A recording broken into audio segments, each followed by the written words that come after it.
Segment के लिए हमने अच्छा बजट रखा। पहली बार दिल्ली में झुग्गी बस्तियों की डेवलपमेंट के लिए 700 करोड़ रुपए का बजट रखा गया झुग्गी बस्ती का। पहले की सरकारें क्या करती थी, गरीब को गरीब कहो और उससे बस वोट बैंक की तरह इस्तेमाल करो। उसके लिए कभी गली नाली खड़ंजा, उसका शौचालय, उसका स्नानघर, मतलब शर्म आती है ये सोच करके भी कि आज भी दिल्ली की झुग्गी बस्तियों में महिलाओं के नहाने की जगह नहीं है। वो या तो खुले में नहाती हैं या अपना जो एक कमरे की झुग्गी उसकी है, जहां वो खाना बनाती है, जहां उसका पलंग बिछा है, वहीं पर ही पर्दा ढक के नहा लेती है। ये देश की राजधानी की हालत है।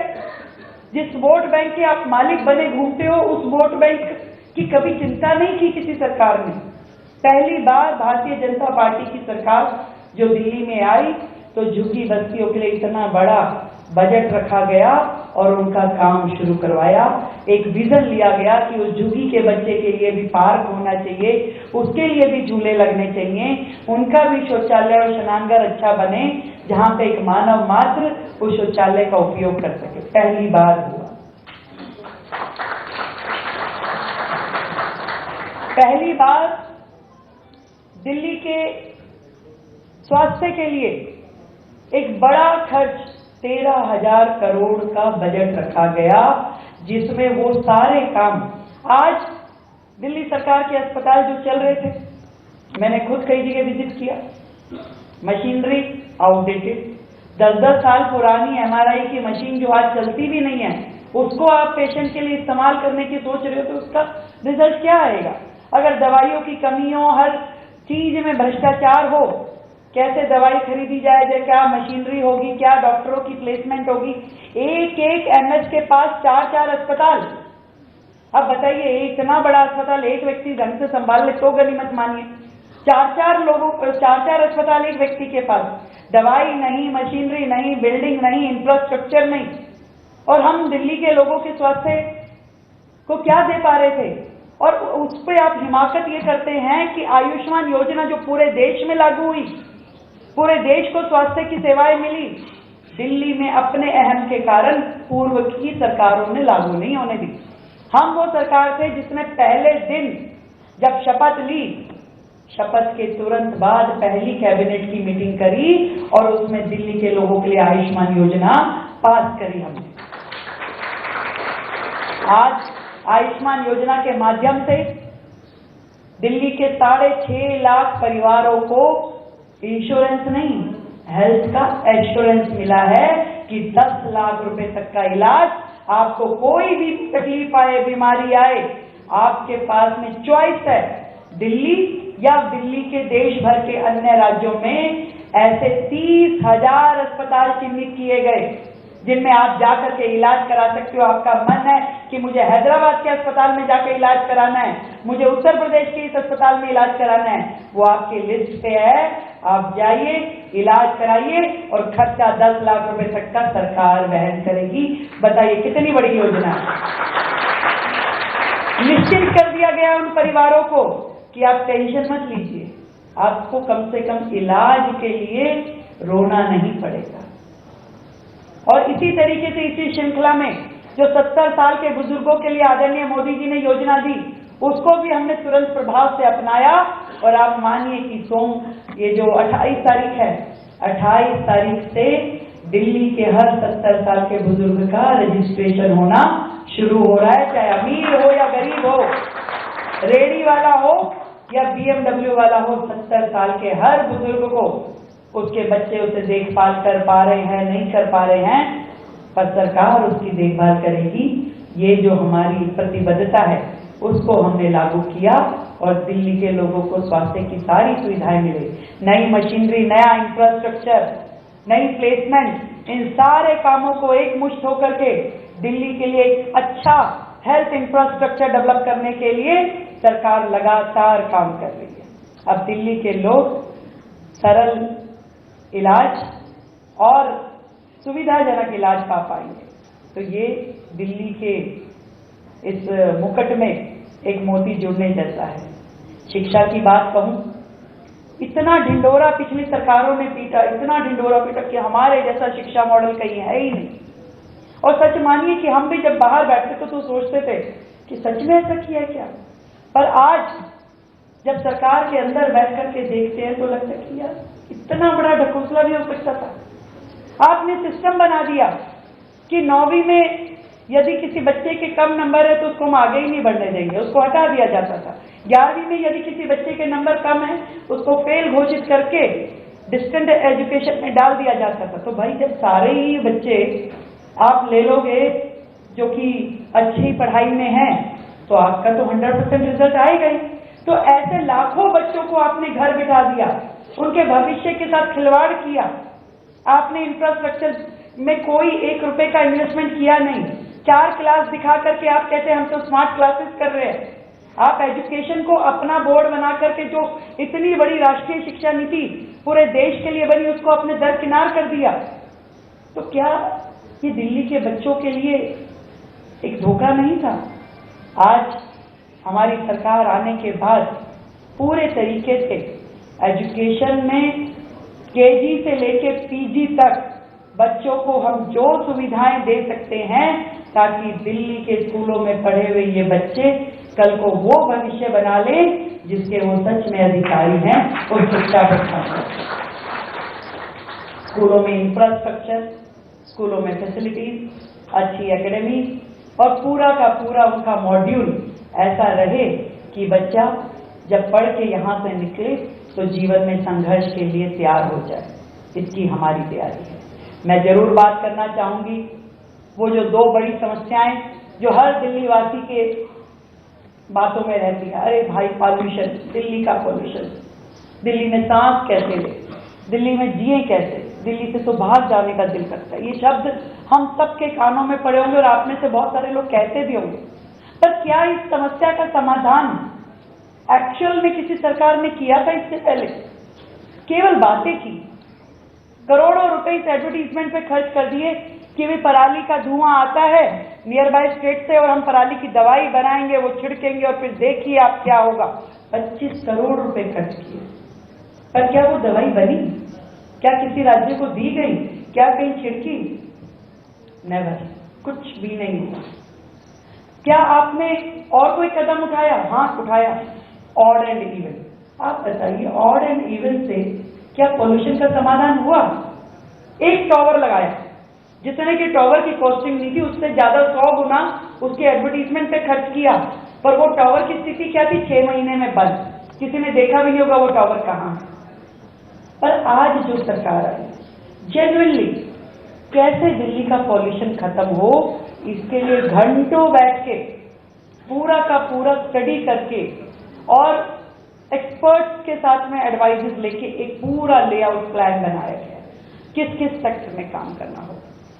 जो देखिए कंपोनेंट क्या है एयर पॉल्यूशन के, आपका डस्ट पार्टिकल जो आपके सड़क किनारे धूल उड़ती है, डस्ट पार्टिकल जो आपकी गंदगी फैली रहती है, आपका व्हीकलर पॉल्यूशन, आपकी गाड़ियां चलती हैं उसमें से आपका धुआं निकलता है, वो आपका एयर पॉल्यूशन के मेजर कंटेंट है। कैसे खत्म होंगे भाई? दिल्ली जो है इलेक्ट्रिक व्हीकल्स पे है, इसकी तैयारी करने के लिए 100% पब्लिक ट्रांसपोर्ट इलेक्ट्रिक व्हीकल्स में कैसे कन्वर्ट होगा उसकी पूरी तैयारी कर दी गई है कि 2028 तक 100% इलेक्ट्रिक व्हीकल जो पब्लिक सेक्टर के हैं उसको हम लेके आ पाए और उसके साथ में जो प्राइवेट सेक्टर के हमारे व्हीकल हैं, वो स्कूटर है, वो गाड़ियां हैं, उसको मोटिवेट करें, उसमें हम योजना दे करके, उसमें रिबेट दे करके, उसका रोड टैक्स खत्म करके हम उनको इतना मोटिवेट करें कि धीरे धीरे करके हमारा जो ट्रांसपोर्ट सिस्टम है वो सारा का सारा पॉल्यूशन फ्री मोड पे आ जाए। इसकी तैयारी हम कर रहे हैं। इसके साथ डस्ट पार्टिकल, अब देखिए कितनी मजेदार बात है, पिछली सरकारें डस्ट पार्टिकल कैसे ना चले उसके लिए जो स्मोक गन्स होती थी, जो आप देखते हैं ना सड़क पे वो पानी डालती हुई चलती हैं, स्प्रिंकलर्स होते हैं, कब चलाते थे? जब सर्दी आ गई, जब बिल्कुल लग गया कि अरे भाई अब तो बिल्कुल प्राण हथेली पे आ गए, कोर्ट ने डायरेक्शन दे दी, उस 1, 1.5, 2 महीने में केवल चलती। पर क्या पॉल्यूशन 2 महीने की कहानी है? ये 12 महीनों का काम है। आज गर्मी के मौसम में भी जो धूल उड़ रही है, आज भी AQI अधिक है। आज पूरे विश्व में यदि दिल्ली पॉल्यूशन के नाम पे धब्बा बन गया है कि भाई दिल्ली का पॉल्यूशन सबसे ज्यादा है, तो उसकी तैयारी, उसके लिए काम 12 महीने करने की जरूरत है, 12 महीने। और उसकी तैयारी हमने करी है कि आज जो भी मशीनरी हम चलेगी, हमने व्यवस्था बनाई कि 1000 वाटर स्प्रिंकलर दिल्ली में चलेंगे, और वो भी बारिश का मौसम छोड़ के पूरे के पूरे आपके 10 महीने 11 महीने आपको रोड पे दिखाई देंगे और काम करते हुए दिखाई देंगे। तब जाकर के ये पार्टिकल, जो डस्ट पार्टिकल है, सेटल डाउन होंगे। इसके अलावा जो आपके इलेक्ट्रिक पोल है, इसमें वाटर स्प्रिंकलर लगे ताकि उसके आसपास का जो पौधे लगे, जो ग्रीन एरिया, उस पर भी डस्ट ना हो। एक एक चीज पे चर्चा करते हुए, जो हाई राइज बिल्डिंग है उन पे हम मैंडेटरी करेंगे कि आप अपने स्प्रिंकलर लगाएं और हाई राइज बिल्डिंग के माध्यम से जो वायु प्रदूषण है वो कम हो। इसी तरीके से अनेकों स्टेप, हर चीज पे माइक्रो मैनेजमेंट के साथ में आपके एयर पोल्यूशन काउंट करने वाले जो टॉवर है, उसकी डेंसिटी, उसको अलग अलग जगहों पे लगाना, एक्चुअल मॉनिटरिंग करना, और एक पूरी दिल्ली के लिए integrated command and control centre, उसकी तैयारी हो। इस तरह की तैयारियां दिल्ली सरकार कर रही है। भाई ताली बजानी तो जोर से बजाओ, जोर से बजाओ।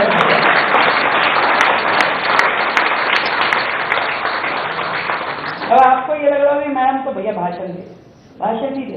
एक्चुअल आप यमुना सफाई की बात करें, सरकारें मतलब पूरा देश कह के थक गया, भाई यमुना सफाई, इतना बुरा हाल। किया सरकारों ने पिछली? सच बता दीजिए, शून्य, जीरो, कुछ नहीं। आज यदि हम आते ही एक मैसेज गया पूरी दिल्ली में कि यमुना की सफाई पे काम शुरू हो गया, तो आप मानिए ना कि काम शुरू हुआ होगा तभी तो संदेश जा रहा है। आज मैं, हमारे मंत्री, हमारे विधायक हर समय आपको दिखाई देंगे। आज इस नाले की सफाई को देख रहे हैं, आज दूसरी जगह गए, आज तीसरी जगह गए, सड़कों पे नजर आएंगे। भाई आज यदि यमुना जी में 22 बड़े बड़े नाले जो नदी से भी हैवी हैं, वो अपना पूरा का पूरा गंद लेके गिरेंगे तो यमुना साफ कैसे होगी? आज उनकी सफाई करना सबसे पहला टारगेट है। उन सारे नाले जो दिल्ली में चल रहे हैं, उन सब पे बड़ी बड़ी मशीनरी लगा करके उनकी टाइम बाउंड तरीके से डीसिल्टिंग, आज इतना समय तक आपको इतने मेट्रिक टन कूड़ा निकालना है, इतने समय तक इतना निकालना है, उसको पूरा वॉच करना, उसको पूरा देखना। लगातार पिछले 2 महीने से वो काम, डेली की रिपोर्ट कि कल कितना काम हुआ, परसों कितना काम हुआ, रोजाना की रिपोर्ट ली जा रही है। और हजारों मीट्रिक टन कूड़ा अभी तक सिर्फ हमारे दिल्ली में बह रहे उन नालों से निकाला गया है। एक दिन में यमुना साफ नहीं होने वाली। मुझे एक रिपोर्टर ने पूछा, उलझ गए, आप बताइए जी, आप बताइए। मैंने कहा झूठ क्यों बोलूं भाई? झूठ नहीं बोलूंगी, मैं केजरीवाल जी नहीं हूं।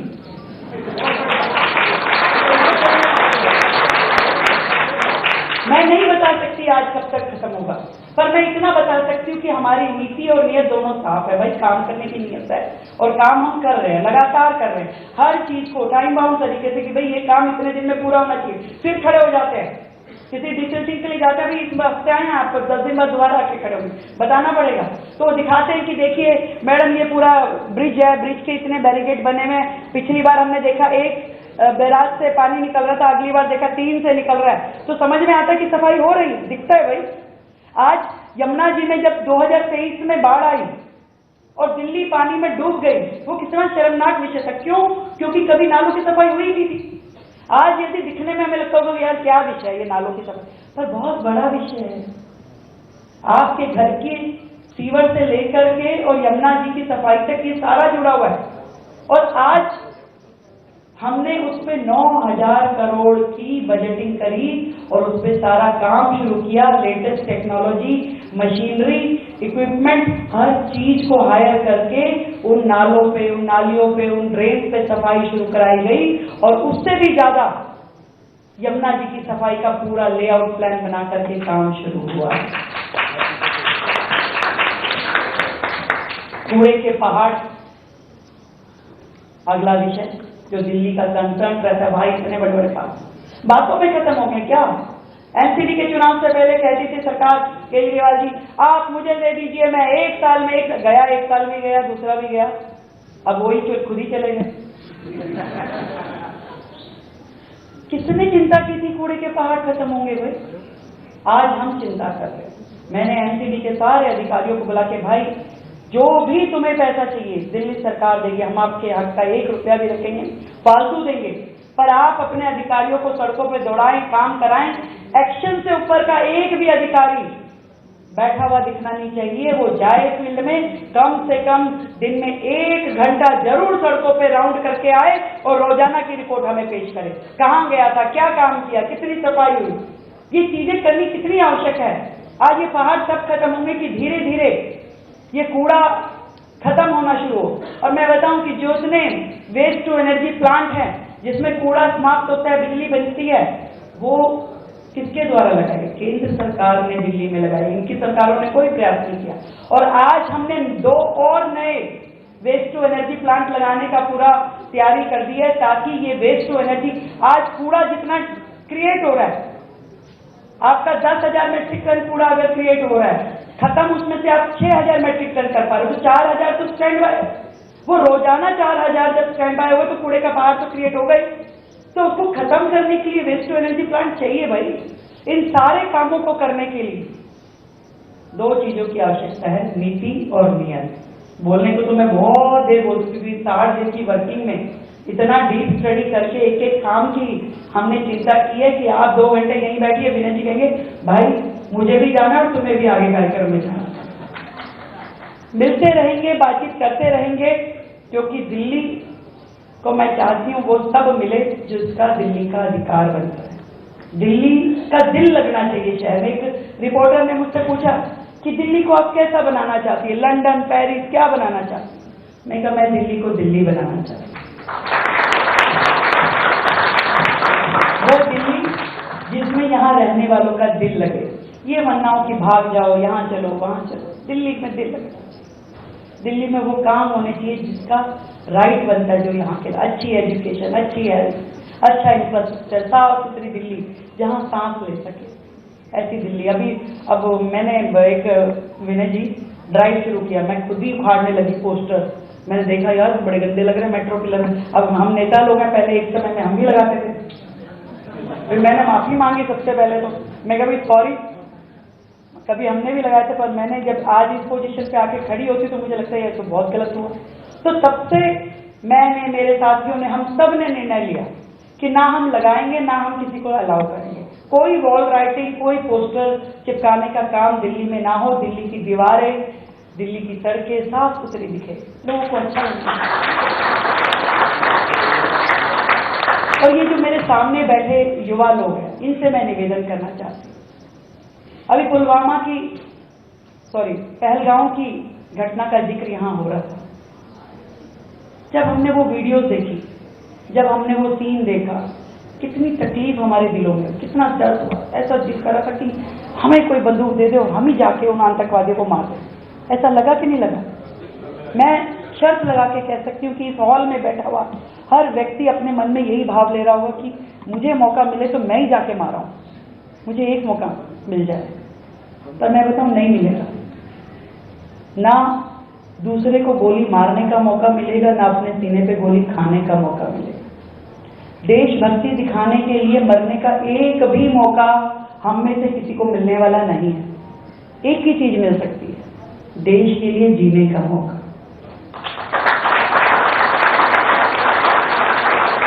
हम सब लोग समाज में रहने वाले वो लोग हैं जो एक्टिव है, जो विषयों को समझते हैं, और यदि अपनी देशभक्ति दिखाना चाहते हो, मन है देश के लिए कुछ करने के लिए, मातृभूमि के लिए कुछ करना है, तो देश के लिए जीना सीखिए, देश के लिए चलना सीखिए। और वो आपकी जो महारत है, जो आपकी फील्ड है, आप स्पोक्स पर्सन बनिए देश के लिए अच्छा सोचना, बोलना, और जो अच्छा कर रहा हो उसके लिए कहना। ये हम सबको करना पड़ेगा। सही को सही कहना, गलत को गलत कहना जब शुरू कर देंगे तो आप मान लीजिए कि देश आगे बढ़ना शुरू हो जाएगा। आज के इस आयोजन के लिए मैं आप सबको बहुत बधाई देती हूँ कि आप सब यहाँ आए। और देश की प्रगति का हिस्सा बन रहे हैं। हम सब मिलके जब एक एक कदम भी देश के हित में, देश की प्रगति के लिए बढ़ाना शुरू करेंगे तो यकीन मानिए कि देश रोजाना 140 करोड़ कदम आगे बढ़ना शुरू हो जाए। Thank you so much.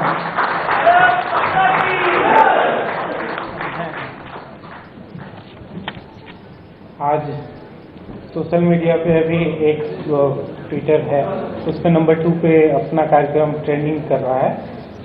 अगले वक्ता के रूप में हमारे अब दिल्ली का नागरिक जो है वो बड़ी डिमांड करता ही नहीं था। उसने छोड़ दिया कि मेरे लिए बड़ा कुछ बनाइए, कोई बड़ा ऑडिटोरियम बनाइए, स्टेडियम बनाइए, हॉस्पिटल बनाइए। वो कह रहे भाई मेरी सड़क का गड्ढा भरवा दीजिए, मेरी सड़क ठीक करा दीजिए, मेरी नाली जो है वो बहे ना, वो सीवर ओवरफ्लो ना है। ऐसी छोटी छोटी विषय के ऊपर दिल्ली आ गई।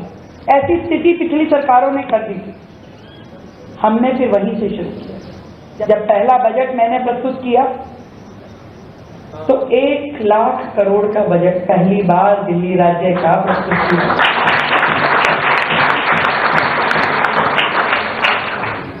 लोगों ने कहा भाई नई विधायक बनी है, पहली बार मुख्यमंत्री बन गई है, पता नहीं 1 लाख करोड़ का बजट प्रस्तुत कर दिया।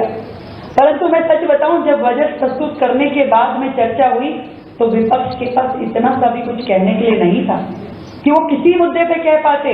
उस बजट को जिस तरीके से हमने हर चीज का समावेश किया, हर सेक्टर को टच किया, हर कम्युनिटी को, हर एज ग्रुप को, हर सेगमेंट को हमने उसमें जोड़ के चला कि हमें कहां कहां किस चीज की आवश्यकता है।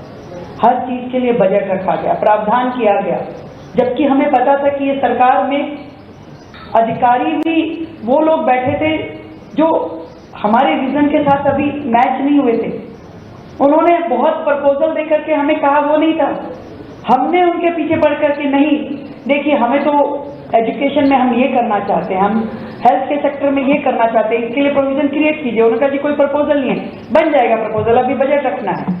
और ऐसा करते करते हर एक सेगमेंट के लिए हमने अच्छा बजट रखा। पहली बार दिल्ली में झुग्गी बस्तियों की डेवलपमेंट के लिए 700 करोड़ रुपए का बजट रखा गया। झुग्गी बस्ती का पहले की सरकारें क्या करती थी, गरीब को गरीब कहो और उससे बस वोट बैंक की तरह इस्तेमाल करो। उसके लिए कभी गली नाली खड़ंजा, उसका शौचालय, उसका स्नानघर, मतलब शर्म आती है ये सोच करके भी कि आज भी दिल्ली की झुग्गी बस्तियों में महिलाओं के नहाने की जगह नहीं है। वो या तो खुले में नहाती हैं या अपना जो एक कमरे की झुग्गी उसकी है, जहां वो खाना बनाती है, जहां उसका पलंग बिछा है, वहीं पर ही पर्दा ढक के नहा लेती है। ये देश की राजधानी की हालत है।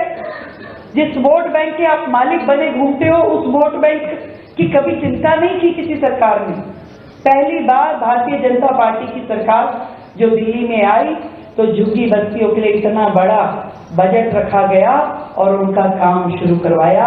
एक विजन लिया गया कि उस झुग्गी के बच्चे के लिए भी पार्क होना चाहिए, उसके लिए भी झूले लगने चाहिए, उनका भी शौचालय और स्नानघर अच्छा बने, जहां पे एक मानव मात्र उस शौचालय का उपयोग कर सके। पहली बार हुआ।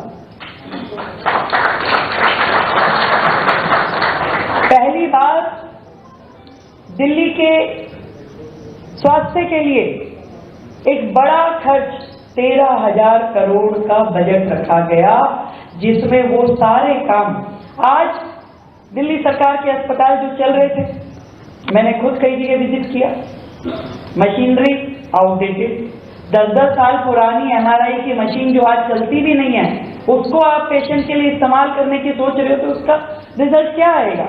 अगर दवाइयों की कमी हो, हर चीज में भ्रष्टाचार हो, कैसे दवाई खरीदी जाए, क्या मशीनरी होगी, क्या डॉक्टरों की प्लेसमेंट होगी। एक एक MS के पास 4-4 अस्पताल। अब बताइए इतना बड़ा अस्पताल एक व्यक्ति ढंग से संभाल ले तो गनीमत मानिए। 4-4 अस्पताल एक व्यक्ति के पास, दवाई नहीं, मशीनरी नहीं, बिल्डिंग नहीं, इंफ्रास्ट्रक्चर नहीं। और हम दिल्ली के लोगों के स्वास्थ्य को क्या दे पा रहे थे? और उस पर आप हिमाकत ये करते हैं कि आयुष्मान योजना जो पूरे देश में लागू हुई, पूरे देश को स्वास्थ्य की सेवाएं मिली, दिल्ली में अपने अहम के कारण पूर्व की सरकारों ने लागू नहीं होने दी। हम वो सरकार थे जिसने पहले दिन जब शपथ ली, शपथ के तुरंत बाद पहली कैबिनेट की मीटिंग करी और उसमें दिल्ली के लोगों के लिए आयुष्मान योजना पास करी हमने। आज आयुष्मान योजना के माध्यम से दिल्ली के 6.5 लाख परिवारों को इंश्योरेंस नहीं, हेल्थ का एश्योरेंस मिला है कि 10 लाख रुपए तक का इलाज, आपको कोई भी तकलीफ आए, बीमारी आए, आपके पास में चॉइस है। दिल्ली या दिल्ली के देश भर के अन्य राज्यों में ऐसे 30,000 अस्पताल चिन्हित किए गए जिनमें आप जाकर के इलाज करा सकते हो। आपका मन है कि मुझे हैदराबाद के अस्पताल में जाकर इलाज कराना है, मुझे उत्तर प्रदेश के इस अस्पताल में इलाज कराना है, वो आपकी लिस्ट पे है। आप जाइए, इलाज कराइए और खर्चा 10 लाख रुपए तक का सरकार वहन करेगी। बताइए कितनी बड़ी योजना है।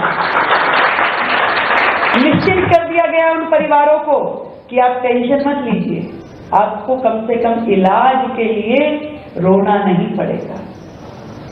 और इसी तरीके से इसी श्रृंखला में जो 70 साल के बुजुर्गों के लिए आदरणीय मोदी जी ने योजना दी, उसको भी हमने तुरंत प्रभाव से अपनाया। और आप मानिए कि ये जो 28 तारीख है, 28 तारीख से दिल्ली के हर 70 साल के बुजुर्ग का रजिस्ट्रेशन होना शुरू हो रहा है, चाहे अमीर हो या गरीब हो, रेडी वाला हो या BMW वाला हो। 70 साल के हर बुजुर्ग को उसके बच्चे उसे देखभाल कर पा रहे हैं, नहीं कर पा रहे हैं, पर सरकार उसकी देखभाल करेगी। ये जो हमारी प्रतिबद्धता है उसको हमने लागू किया और दिल्ली के लोगों को स्वास्थ्य की सारी सुविधाएं मिले। नई मशीनरी, नया इंफ्रास्ट्रक्चर, नई प्लेसमेंट, इन सारे कामों को एक मुश्त होकर के दिल्ली के लिए एक अच्छा हेल्थ इंफ्रास्ट्रक्चर डेवलप करने के लिए सरकार लगातार काम कर रही है। अब दिल्ली के लोग सरल इलाज और सुविधाजनक इलाज पा पाएंगे। तो ये दिल्ली के इस मुकुट में एक मोती जुड़ने जैसा है। शिक्षा की बात कहूं, इतना ढिंडोरा पिछली सरकारों ने पीटा, इतना ढिंडोरा पीटा कि हमारे जैसा शिक्षा मॉडल कहीं है ही नहीं। और सच मानिए कि हम भी जब बाहर बैठते तो सोचते थे कि सच में ऐसा किया क्या, पर आज जब सरकार के अंदर बैठ करके देखते हैं तो लगता है कि यार इतना बड़ा ढकोसला भी हो सकता था। आपने सिस्टम बना दिया कि 9वीं में यदि किसी बच्चे के कम नंबर है तो उसको हम आगे ही नहीं बढ़ने देंगे, उसको हटा दिया जाता था। 11वीं में यदि किसी बच्चे के नंबर कम है उसको फेल घोषित करके डिस्टेंट एजुकेशन में डाल दिया जाता था। तो भाई जब सारे ही बच्चे आप ले लोगे जो कि अच्छी पढ़ाई में हैं तो आपका तो 100% रिजल्ट आएगा ही। तो ऐसे लाखों बच्चों को आपने घर बिठा दिया, उनके भविष्य के साथ खिलवाड़ किया। आपने इंफ्रास्ट्रक्चर में कोई 1 रुपए का इन्वेस्टमेंट किया नहीं। 4 क्लास दिखा करके आप कहते हैं हम तो स्मार्ट क्लासेस कर रहे हैं। आप एजुकेशन को अपना बोर्ड बना करके जो इतनी बड़ी राष्ट्रीय शिक्षा नीति पूरे देश के लिए बनी उसको अपने दरकिनार कर दिया। तो क्या ये दिल्ली के बच्चों के लिए एक धोखा नहीं था? आज हमारी सरकार आने के बाद पूरे तरीके से एजुकेशन में केजी से लेके पीजी तक बच्चों को हम जो सुविधाएं दे सकते हैं ताकि दिल्ली के स्कूलों में पढ़े हुए ये बच्चे कल को वो भविष्य बना ले जिसके वो सच में अधिकारी हैं और शिक्षा बढ़ा। स्कूलों में इंफ्रास्ट्रक्चर, स्कूलों में फैसिलिटीज, अच्छी एकेडमीज और पूरा का पूरा उनका मॉड्यूल ऐसा रहे कि बच्चा जब पढ़ के यहाँ से निकले तो जीवन में संघर्ष के लिए तैयार हो जाए। इसकी हमारी तैयारी है। मैं जरूर बात करना चाहूंगी वो जो 2 बड़ी समस्याएं जो हर दिल्ली वासी के बातों में रहती है। अरे भाई पॉल्यूशन, दिल्ली का पॉल्यूशन, दिल्ली में सांस कैसे ले, दिल्ली में जिए कैसे, दिल्ली से तो बाहर जाने का दिल करता है। ये शब्द हम सबके कानों में पड़े होंगे और आप में से बहुत सारे लोग कहते भी होंगे। पर क्या इस समस्या का समाधान एक्चुअल में किसी सरकार ने किया था? इससे पहले केवल बातें की, करोड़ों रुपए इस एडवर्टीजमेंट पे खर्च कर दिए कि भी पराली का धुआं आता है नियर बाय स्टेट से और हम पराली की दवाई बनाएंगे, वो छिड़केंगे और फिर देखिए आप क्या होगा। 25 करोड़ रुपए खर्च किए, पर क्या वो दवाई बनी? क्या किसी राज्य को दी गई? क्या कहीं छिड़की? नेवर, कुछ भी नहीं हुआ। क्या आपने और कोई कदम उठाया? हाँ उठाया, ऑड एंड इवन। आप बताइए, ऑड एंड इवन से क्या पोल्यूशन का समाधान हुआ? एक टॉवर लगाया, जितने की टॉवर की कॉस्टिंग नहीं थी उससे ज्यादा 100 गुना उसके एडवर्टीजमेंट पे खर्च किया, पर वो टॉवर की स्थिति क्या थी? 6 महीने में बंद, किसी ने देखा भी नहीं होगा वो टॉवर कहां है। पर आज जो सरकार आई, जेन्युइनली कैसे दिल्ली का पॉल्यूशन खत्म हो, इसके लिए घंटों बैठ के पूरा का पूरा स्टडी करके और एक्सपर्ट्स के साथ में एडवाइजेस लेके एक पूरा लेआउट प्लान बनाया गया, किस किस सेक्टर में काम करना होगा। जो देखिए कंपोनेंट क्या है एयर पॉल्यूशन के, आपका डस्ट पार्टिकल जो आपके सड़क किनारे धूल उड़ती है, डस्ट पार्टिकल जो आपकी गंदगी फैली रहती है, आपका व्हीकलर पॉल्यूशन, आपकी गाड़ियां चलती हैं उसमें से आपका धुआं निकलता है, वो आपका एयर पॉल्यूशन के मेजर कंटेंट है। कैसे खत्म होंगे भाई? दिल्ली जो है इलेक्ट्रिक व्हीकल्स पे है, इसकी तैयारी करने के लिए 100% पब्लिक ट्रांसपोर्ट इलेक्ट्रिक व्हीकल्स में कैसे कन्वर्ट होगा, उसकी पूरी तैयारी कर दी गई है कि 2028 तक 100% इलेक्ट्रिक व्हीकल जो पब्लिक सेक्टर के हैं उसको हम लेके आ पाए, और उसके साथ में जो प्राइवेट सेक्टर के हमारे व्हीकल हैं, वो स्कूटर है, वो गाड़ियां हैं, उसको मोटिवेट करें, उसमें हम योजना दे करके, उसमें रिबेट दे करके, उसका रोड टैक्स खत्म करके हम उनको इतना मोटिवेट करें कि धीरे धीरे करके हमारा जो ट्रांसपोर्ट सिस्टम है वो सारा का सारा पॉल्यूशन फ्री मोड पे आ जाए। इसकी तैयारी हम कर रहे हैं। इसके साथ डस्ट पार्टिकल, अब देखिए कितनी मजेदार बात है, पिछली सरकारें डस्ट पार्टिकल कैसे ना चले उसके लिए जो स्मोक गन्स होती थी, जो आप देखते हैं ना सड़क पे वो पानी डालती हुई चलती हैं, स्प्रिंकलर्स होते हैं, कब चलाते थे? जब सर्दी आ गई, जब बिल्कुल लग गया कि अरे भाई अब तो बिल्कुल प्राण हथेली पे आ गए, कोर्ट ने डायरेक्शन दे दी, उस 1, 1.5, 2 महीने में केवल चलती। पर क्या पॉल्यूशन 2 महीने की कहानी है? ये 12 महीनों का काम है। आज गर्मी के मौसम में भी जो धूल उड़ रही है, आज भी AQI अधिक है। आज पूरे विश्व में यदि दिल्ली पॉल्यूशन के नाम पे धब्बा बन गया है कि भाई दिल्ली का पॉल्यूशन सबसे ज्यादा है, तो उसकी तैयारी, उसके लिए काम 12 महीने करने की जरूरत है, 12 महीने। और उसकी तैयारी हमने करी है कि आज जो भी मशीनरी हम चलेगी, हमने व्यवस्था बनाई कि 1000 वाटर स्प्रिंकलर दिल्ली में चलेंगे, और वो भी बारिश का मौसम छोड़ के पूरे आपके 10 महीने 11 महीने आपको रोड पे दिखाई देंगे और काम करते हुए दिखाई देंगे। तब जाकर के ये पार्टिकल जो डस्ट पार्टिकल है सेटल डाउन होंगे। इसके अलावा जो आपके इलेक्ट्रिक पोल है, इसमें वाटर स्प्रिंकलर लगे ताकि उसके आसपास का जो पौधे लगे, जो ग्रीन एरिया है, उस पर भी डस्ट ना हो। एक एक चीज पे चर्चा करते हुए जो हाई राइज बिल्डिंग है उन पे हम मैंडेटरी करेंगे कि आप अपने स्प्रिंकलर लगाएं और हाई राइज बिल्डिंग के माध्यम से जो वायु प्रदूषण है वो कम हो। इसी तरीके से अनेकों स्टेप, हर चीज पे माइक्रो मैनेजमेंट के साथ में आपके एयर पोल्यूशन काउंट करने वाले जो टॉवर है उसकी डाइवर्सिटी, उसको अलग अलग जगहों पे लगाना, एक्चुअल मॉनिटरिंग करना, और एक पूरी दिल्ली के integrated command and control centre, उसकी तैयारी हो। इस तरह की तैयारियां दिल्ली सरकार कर रही है। भाई ताली बजानी तो जोर से बजाओ, जोर से बजाओ।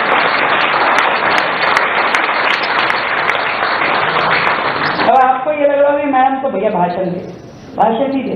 एक्चुअल आप यमुना सफाई की बात करें, सरकारें मतलब पूरा देश कह के थक गया भाई यमुना सफाई, इतना बुरा हाल। किया क्या सरकारों ने पिछली? सच बता रही, 0, 0, कुछ नहीं। आज यदि हम आते ही एक मैसेज गया पूरी दिल्ली में कि यमुना की सफाई पे काम शुरू हो गया, तो आप मानिए ना कि काम शुरू हुआ होगा तभी तो संदेश जा रहा है। आज मैं, हमारे मंत्री, हमारे विधायक हर समय आपको दिखाई देंगे। आज इस नाले की सफाई को देख रहे हैं, आज दूसरी जगह गए, आज तीसरी जगह गए, सड़कों पे नजर आएंगे। भाई आज यदि यमुना जी में 22 बड़े बड़े नाले जो नदी से भी हैवी हैं, वो अपना पूरा का पूरा गंद लेके गिरेंगे तो यमुना साफ कैसे होगी? आज उनकी सफाई करना सबसे पहला टारगेट है।